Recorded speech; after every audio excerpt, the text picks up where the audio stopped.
What does it mean to be invisible? Not a ghost, worse. To be seen and then dismissed. To be the person in the room everyone looks through. For Captain Lucy King, it was a familiar cold. She sat on the hard canvas seat of the C-130, a ghost in desert fatigues, surrounded by the titans of America's special operations, the SEALs. They were loud even in their silence. Their confidence was a physical weight in the shuddering cargo bay. They had learned to sleep through anything it seemed, except her. She sat perfectly still, eyes open, watching the play of shadows as the aircraft bucked and rolled through the turbulence over the Hindu Kush. 28 years old. Compact build, dark hair pulled back in a regulation bun that made her face look severe. She wore the same desert fatigues, the same body armor, the same expression of professional boredom. But her eyes were different. Gray like winter storms. They didn't just look, they scanned. They tracked every movement in the cargo bay with an intensity that suggested she was cataloging threats that didn't exist yet. Across from her, Chief Petty Officer Marcus Reeves, a man with a face like worn leather, caught her gaze. He looked away first. That had been happening a lot. The SEALs didn't know what to make of her. This woman from Joint Special Operations Command, attached to their mission like a barnacle on a ship's hull. Her file said, Intelligence Analyst. Her bearing said something entirely different. 30 minutes to drop, the loadmaster yelled over the engine noise. The giants stirred. The casual practiced rituals began, weapons checks, the smooth, oiled snick of bolts sliding home, the low murmurs of men who had done this 1,000 times. They were a machine. Lucy remained motionless except for her hands. Her hands moved with methodical, almost hypnotic precision over her own gear. Sidearm, magazines, medical kit, communications, everything exactly where it needed to be, everything within reach, without thinking. Lieutenant Commander Jack Hawthorne made his way down the line, grabbing overhead straps for balance. He was everything Central Casting would order for a SEAL officer. Tall, broad-shouldered, with the kind of confidence that came from never truly failing at anything that mattered. He was the one from the briefing, the one with the smirk. He stopped in front of Lucy, looming over her. His expression wasn't hostile. It was worse, dismissive. The look a man gives a piece of equipment he's been forced to carry but doesn't trust. King, he barked, cutting through the noise, let's be clear about expectations. This is a direct action raid. You stay with the command element, you observe, you take notes. You do not engage unless we are being overrun and you have literally no other choice. Clear.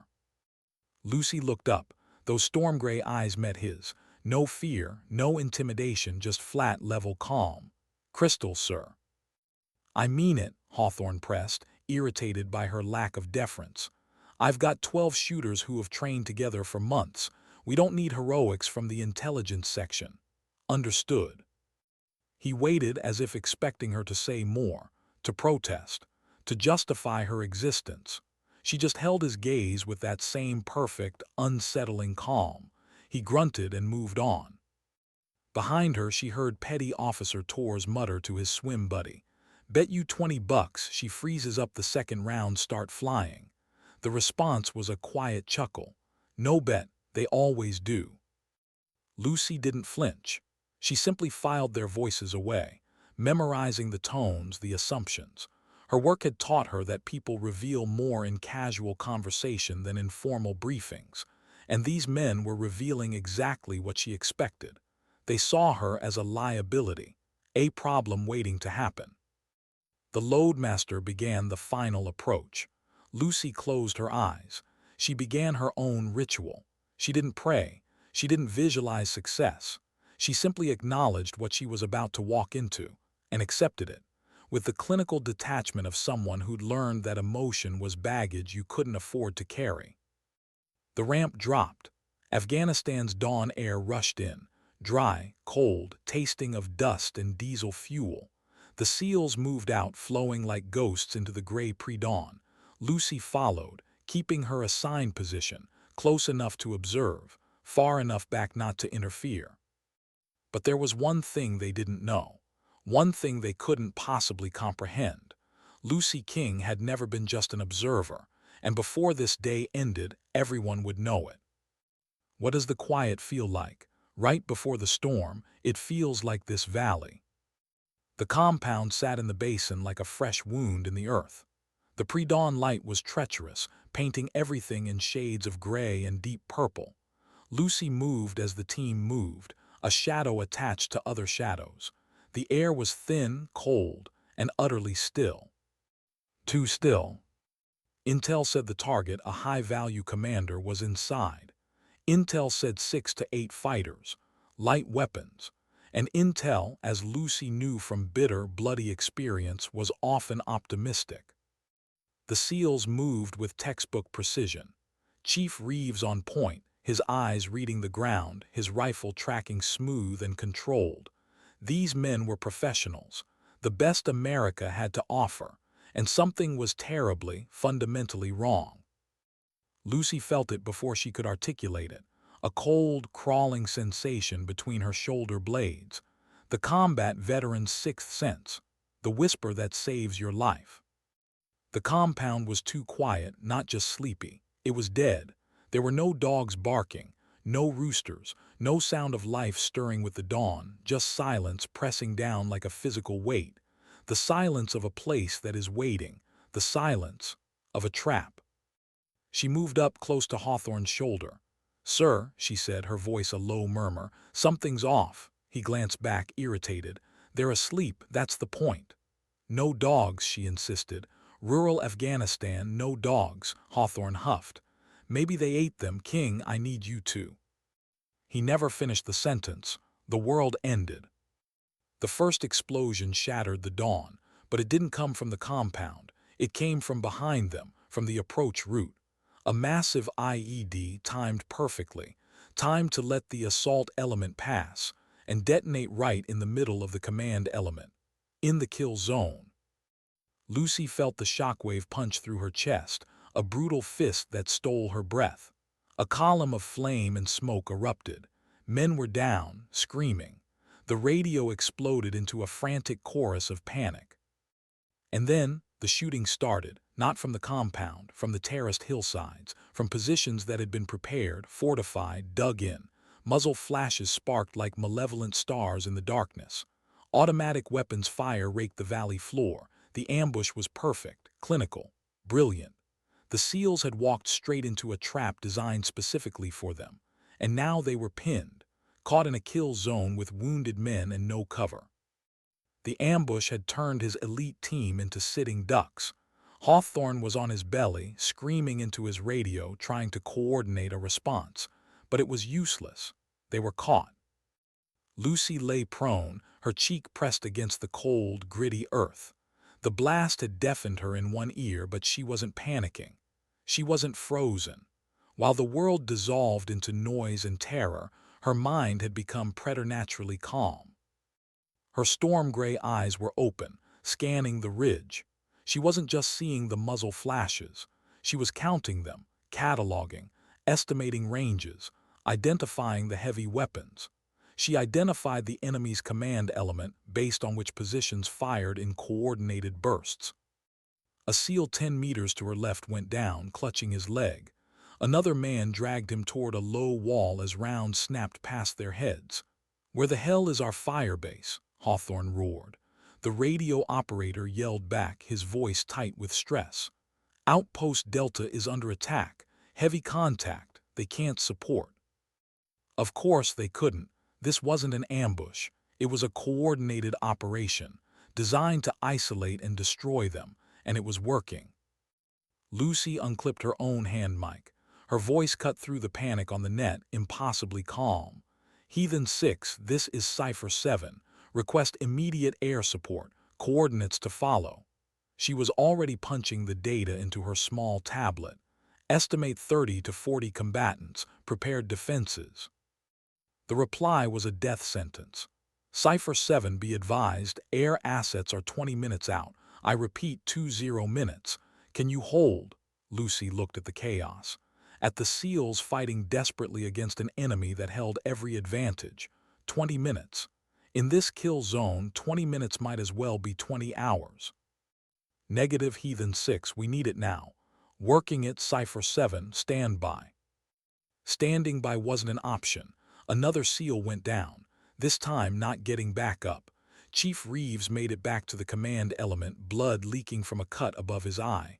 Sir, we're getting torn apart, we need to move. There is no cover, Hawthorne snapped.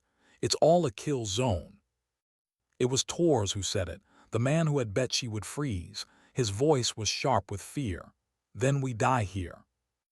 And in that moment of absolute despair, Lucy stood up, just stood, calmly, fluidly, as if rising from a church pew.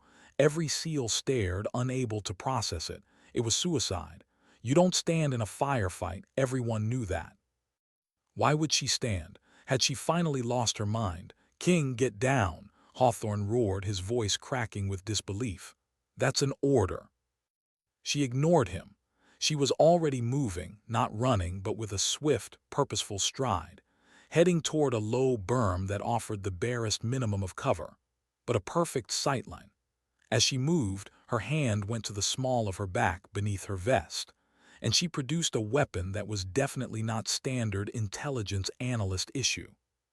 It was compact, black, custom-modified in ways that spoke of very specific, very expensive requirements.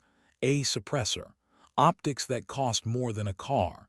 It was a tool built for one purpose.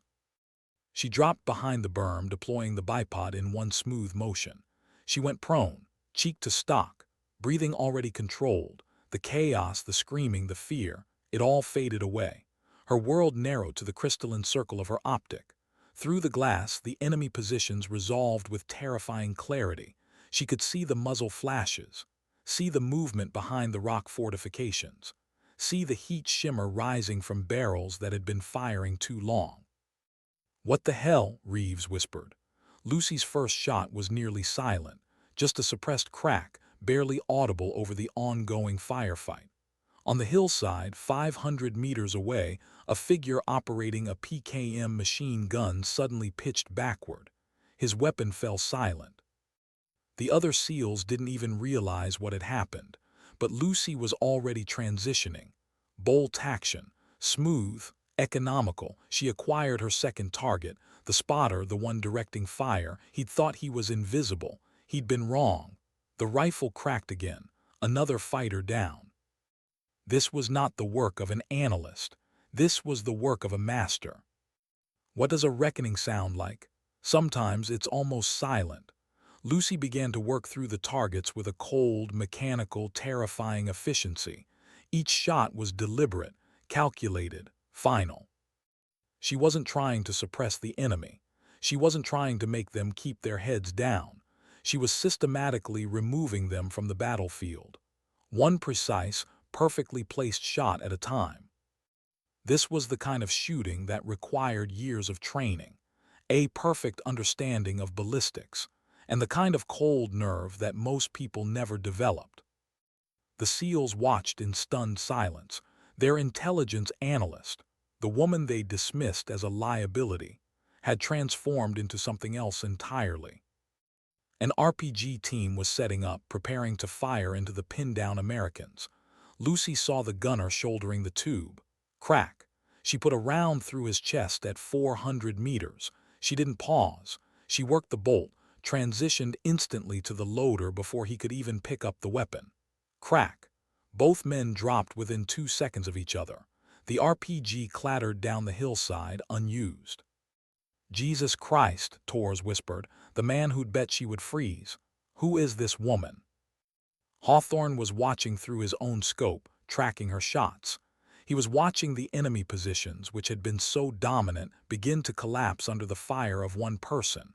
Someone who wasn't supposed to be using a weapon with this level of expertise. He keyed his radio, his voice no longer a command but a question. King, what the hell are you? She didn't answer. Her world had narrowed to the scope picture, to the gentle pressure of the trigger, to the rhythm of breathing and a precise trigger press. The enemy commander, the one she'd identified earlier, was trying to reposition. He was smart. He was moving between terraces, thinking he was concealed. He was wrong about that, too. The shot was difficult. A moving target partially obscured. Lucy led him by exactly the right amount, squeezed, and watched through her optic as the figure collapsed mid-stride. The effect on the remaining fighters was immediate. Without coordination, their disciplined fire became sporadic, panicked. They were no longer fighting. They were surviving. And survival meant running, fleeing from the invisible death that was finding them, no matter where they hid. "They're breaking," Reeves said, his voice raw with disbelief.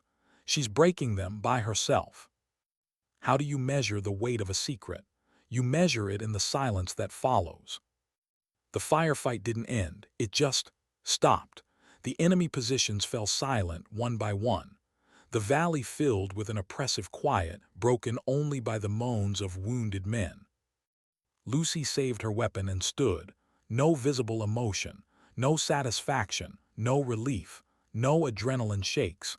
She just stood there, scanning for threats that no longer existed. The paper pusher was gone.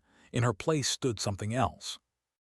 Hawthorne approached her slowly, cautiously, like someone approaching a dangerous animal they weren't sure was tame. The smirk was gone. The dismissal was gone. His face was a mask of awe and apprehension. He stopped a few feet from her. "King." His voice was hoarse. "What the hell was that?" Lucy finally looked at him. Those gray eyes were just tired. "That was me keeping your team alive, sir." "Intelligence analysts don't shoot like that," Hawthorne said, shaking his head. "Nobody shoots like that. I'm not really an intelligence analyst." "No," he let out a shaky laugh. "No shit. So what are you, really?" Lucy ejected her magazine and reloaded with practiced economical movements. "I'm the person they send when intelligence isn't enough. The person they send when they need someone who can read a situation and fix it." She paused, meeting his gaze directly. "The person they send when they need targets eliminated and nobody can know who did the eliminating." The silence that followed was heavy with implications. Reeves broke it, his voice pulling them back to reality. "We've got wounded who need immediate evacuation." Hawthorne was still staring at Lucy. "How many?" he asked, his voice low. 17 confirmed," Lucy replied, her voice flat. "Maybe 3 more I'm not certain about." 17, he tested the word. "In how many minutes? Does it matter?" "Yeah," he snapped. "Yeah, it matters, because I've been doing this for 12 years and I've never seen anyone shoot like you just did. The question I'm asking myself," he said, "is whether you're an asset or a threat." Lucy slung her rifle. "Right now, Commander," she said, "I'm the reason your men are going home alive. That's all that should matter." She walked away, heading toward the corpsman, leaving Hawthorne alone with his thoughts. What is the price of saving a life, when that life wasn't yours to save? The flight back was 40 minutes of ringing silence. The SEALs clustered together, processing, stealing glances at the woman sitting alone, methodically cleaning her rifle, trying to reconcile the quiet analyst with the lethal phantom from the valley. Chief Reeves broke away from his team and took the seat next to her. He didn't speak for a long time. He just watched her hands, precise, economical, practiced. "My daughter," he said finally, his voice low. Lucy's hands paused just for a fraction of a second. "She wants to join the military, Marine Corps." He stared at the floor. "I've been trying to talk her out of it, telling her it's no place for women, that the men will never really accept her." Lucy stopped cleaning. She looked up at him. "You should stop," she said. "Stop what?" "Lying to your daughter." Reeves flinched. "Because that's what you've been doing," Lucy continued, her voice soft but with an edge of steel. "You've been telling her she can't when you should have been helping her prepare for the fact that she absolutely can." "That shooting," Reeves said, "that's something else." "That's what happens," Lucy said, reassembling her weapon, "when you stop thinking of warfare as a man's job and start thinking of it as a professional skill. The truth is, Chief, some women can do this job better than any man. We have to. We have to be twice as good to get half the credit, but we can do it." The landing was controlled chaos. Medics rushed the wounded. In the confusion, Lucy slipped away, her rifle case in hand. She had reports to write, a narrative to craft, a lie to tell. She'd gotten maybe 50 meters when a voice stopped her cold. "Captain King." "Not King, Captain." She turned. A man in civilian clothes stood beside a black SUV that didn't belong here. His eyes were hard, knowing, and deeply disappointed. "Mr. Harrison," she said neutrally, "walk with me." It wasn't a request. He led her to a quiet corner between stacked shipping containers. "I had 16 separate intelligence feeds telling me that operation was a clean kill," he said, his voice cold. "Instead, it turned into this. I'm here because you violated your cover. You were supposed to observe," he hissed, "not engage in direct action that resulted in 17 enemy KIA." "Would you prefer," Lucy asked, her voice quiet, "those 17 KIA to be American instead?" "I'd prefer you to follow orders," Harrison snapped. "Your job was to maintain your cover. That's what you were supposed to do. You are an asset, King, a tool, and tools that act independently get locked away." "So what happens now?" Lucy asked. "Now," Harrison said, "you write your report.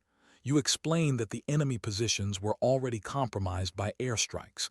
You explain everything, except the part where you personally killed half the enemy force. You want me to lie. I want you to maintain operational security. And if I refuse," Harrison smiled, a thin, cold expression, "then you'll find yourself reassigned to a desk in a basement in Virginia. Is that what you want, to be put on a shelf while other people do the real work?" He had her, and they both knew it. "I'll write the report," she said, her voice dead. "Is a lie still a lie if it serves a greater truth? Or is it just a different kind of weapon?" 3 days later, Lucy sat in a windowless concrete room. Across the table sat Hawthorne, Reeves, and 2 grim-faced officers from JSOC. Hawthorne started, reading from the official report. "The report states that Captain King provided valuable real-time intelligence." He paused, then looked up, his eyes on fire. He threw the papers down. "But we all know that's bullshit." He looked directly at Lucy. "So I'm going to ask you one more time, Captain. Who do you really work for?" Lucy had spent 3 days deciding. She had written the report Harrison wanted, the lie. She had followed her orders, but sitting here looking at the men who had almost died, men who had been lied to, she made a different choice. "I work for an organization that doesn't officially exist," she said. The room went cold. "We identify situations where conventional military responses are impossible. We insert assets, people like me, to resolve those situations." "Assassins," one of the JSOC officers said. "Problem solvers," Lucy corrected. "The targets are always legitimate threats, but sometimes they're in places where we can't officially operate." Reeves leaned forward. "So you're a ghost?" "I'm someone," Lucy said, "who has been given very specific training to do a very specific job.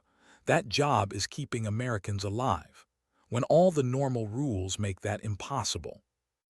Hawthorne was processing it, and the valley, that ambush, it was supposed to be a massacre.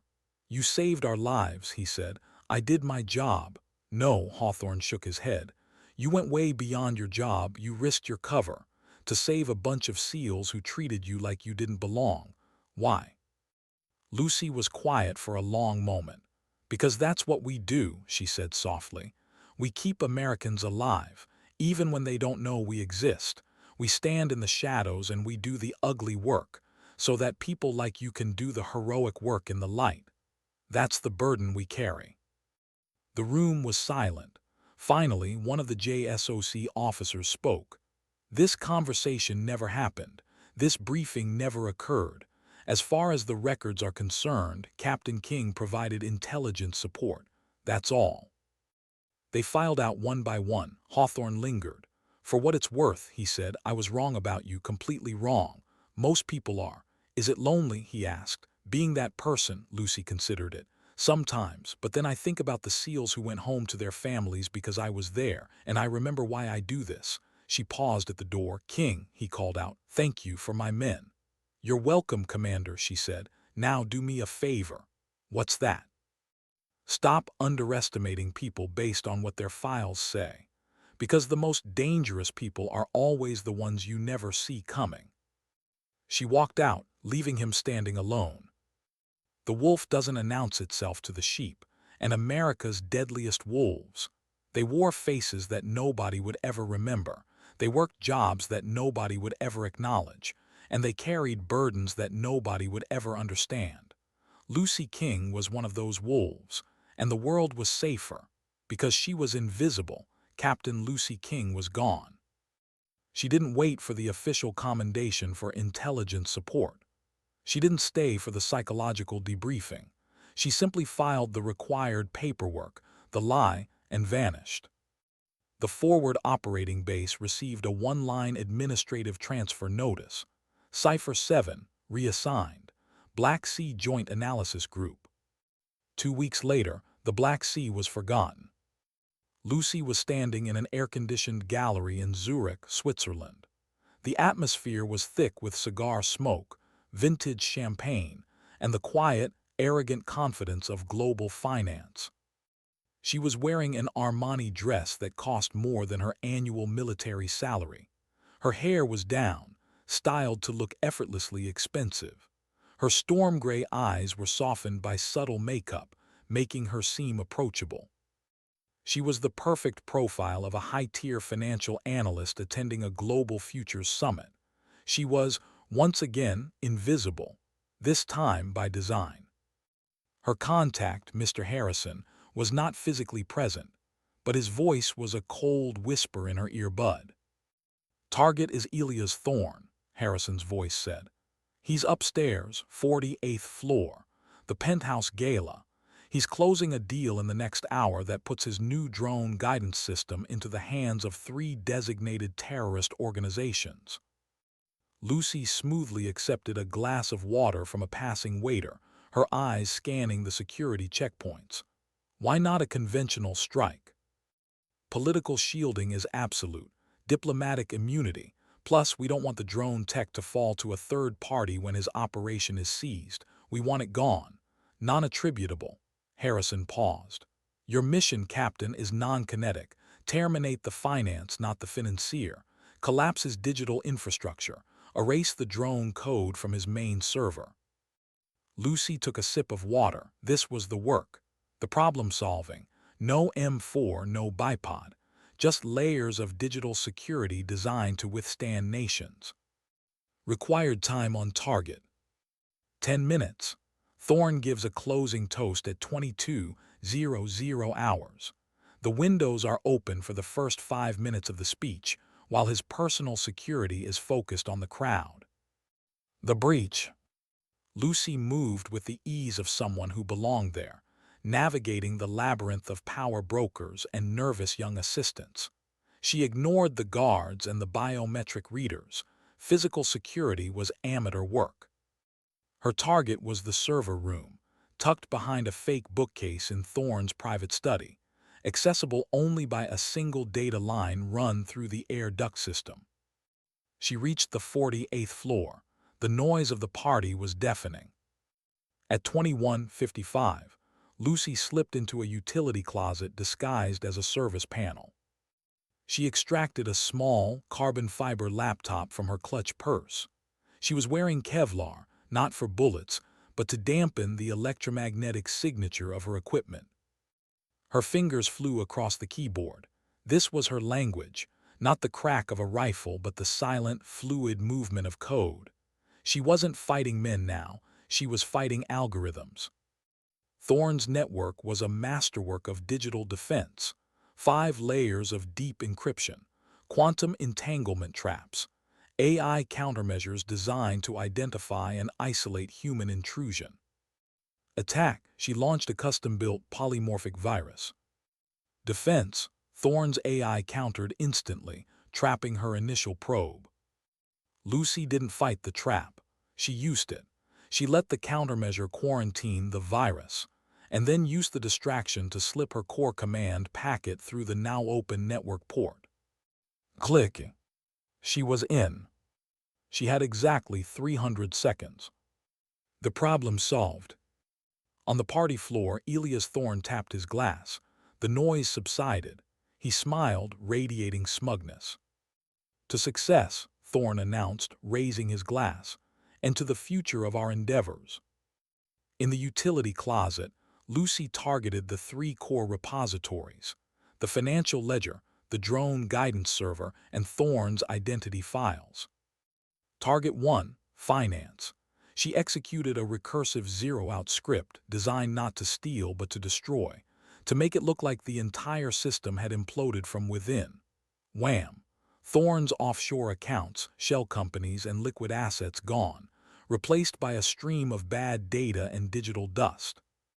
Target 2, Drone Tech. She located the server and executed a one-time write to the flash storage, overwriting the critical guidance code with random gibberish. The tech was now useless. Target 3, the ghosting. She launched a script to wipe all logs, all forensics, and all traces of her entry and exit. On the party floor, Thorne was still mid-sentence, talking about the stability of the global market, when his assistant's phone flashed violently and died. Then the power flickered. Then the enormous display behind him, showing his company's stock ticker, went to a blank, terrifying shade of white.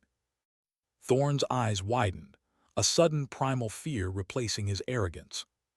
Time 22:05. Lucy secured her laptop. The attack was complete. No shot fired. No blood spilled. A financial empire and a terror network's lifeline was terminated. The epilogue. Lucy exited the utility closet, stepping back into the warm light of the party. No one noticed the flicker of the lights. They were too busy noticing Elias Thorne's frantic, whispering argument with his chief security officer. She descended to the ground floor, melting into the crowd. "Report," Harrison's voice instructed. "Problem solved," Lucy replied, slipping into a waiting town car. "Financial footprint erased. Key asset code destroyed. Looked like a catastrophic server meltdown due to internal corruption. Perfect plausible deniability." "Good king," Harrison said, the coldness momentarily replaced by weary relief. "The price of that dress comes out of the operational fund, by the way." "Understood," she replied, smiling faintly. She looked out the window as the car pulled away from the glittering tower. Thorne was still visible, a tiny figure on the sidewalk, surrounded by frantic security guards. He was alive, yes, but utterly ruined. A threat neutralized without leaving a body. That was her job, to operate in the space where the rules broke down. The desert ambush had required the wolf to bare her teeth. The Zurich hack had required the wolf to don a dress and move like a phantom. 2 missions, 2 worlds, the same invisible execution. Lucy King leaned her head back against the leather seat. Another problem solved. Another day of being the person nobody was supposed to know about. The person carrying the burden no one could ever understand. She was gone, leaving behind only the cold certainty that the world's quietest protector was already moving to the next unseen threat. Where to next? The geopolitical chessboard of the world is vast and full of shadows.